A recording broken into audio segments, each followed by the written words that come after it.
I was going to wait for a formal signing sometime in early January, but then I watched the news this morning and they were all saying, will he keep his promise? I said that the bill would be on my desk before Christmas, and you are holding me literally to that. I have some beautiful pens over here. I think I'm probably going to hand some of them to the press. Does the media, would any of the media like any of, oh, look at these camera guys. Many of you have worked very hard.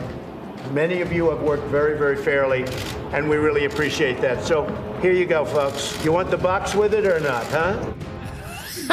I've never seen anything like that. Welcome back. That was the president giving out his signing pens to people who cover him. Anyway, President Trump spiked the football once more over the Republican tax overhaul. You saw him there. He didn't take many questions, instead offering the press, as you saw, his bill signing pens. They usually go to members of Congress. Anyway, the president has only held one formal press conference this year, but he's had many mishaps when it comes to talking to the press. Of course, let's watch him in action.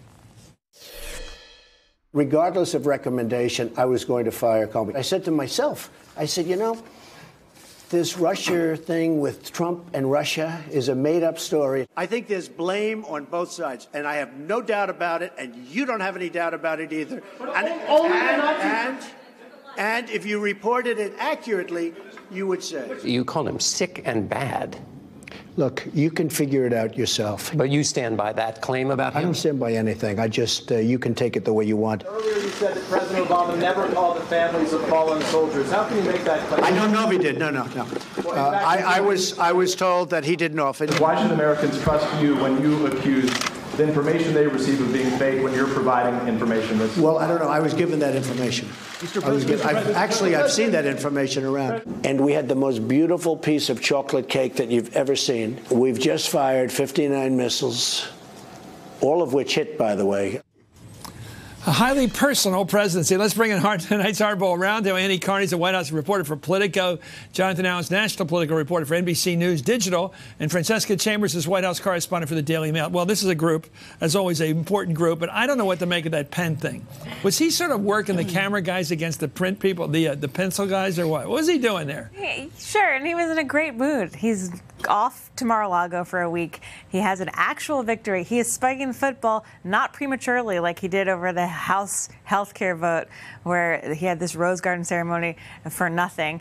He has an actual big legislative win to celebrate here. I think this is Trump in a good mood, acknowledging that he's reacting to what he's watching on television. Some people the most bulbous pen I've ever seen in my life. Look at the Oval Office. It's the biggest pen ever. It's huge.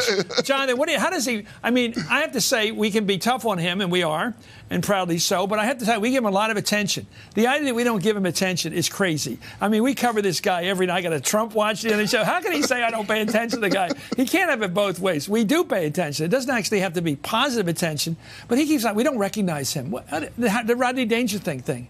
We do give him respect. We just dislike a lot of what he's doing. That's all. He thrives on the attention. He gets the attention. He knows how to get the attention, how to manipulate the media to focus only on him. And when he's not getting it, he gets upset and finds a new way to get attention from us. So, look, I think, as Andy said, he's in a good mood. This is Trump as most generous with the press.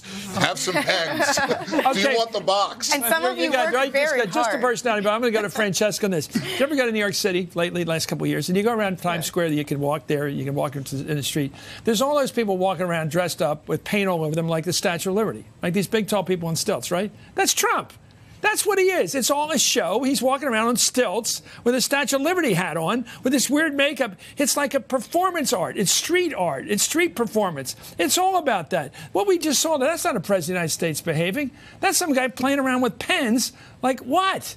Well, it's a performance. He certainly knows what he's doing. So what you couldn't see after that is then he comes outside, and I was outside waiting for him, and all of us are waiting for him, hoping that he talks to the press. Because remember, he was supposed to have a press conference. He said he was going to have a press conference this week. What does that mean, show up? He said he was going to have a press conference this week. He didn't do that. At the White House backyard, off the Truman balcony. That was supposed to be a press conference. Right, and that didn't happen, and there was some sense that perhaps there would be an end-of-the-year press conference today, which Obama used to do. That didn't happen. So we're all out on the south lawn of the White House like, this is the moment. He's going to stop, and he's going to take questions from us. He keeps walking, goes, "Merry Christmas, everybody." just mouths it and then keeps walking. I mean, and the entire press corps is like, no, come back, no. And he knew exactly what he was doing. He had it. They told us to come outside. We're all out there waiting.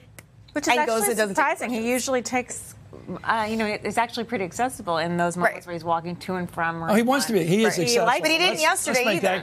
We also thought maybe yesterday, but he didn't yesterday. He didn't today. He did so very disciplined yesterday. He talks about the tax cuts. He says, yesterday was Walter Reed. I'm going to Walter Reed. I'm going to meet with the soldiers. Okay, Annie, you report in Politico that behind closed doors, the president has lately been talking up the outside advisors who helped usher him into the White House, fueling speculation about new additions in 2018. Who are the old golden oldie buddies of his that are coming back? The golden oldies are ones that never really go away, like Corey Lewandowski, who was fired as campaign manager but never lost his close bond with Trump.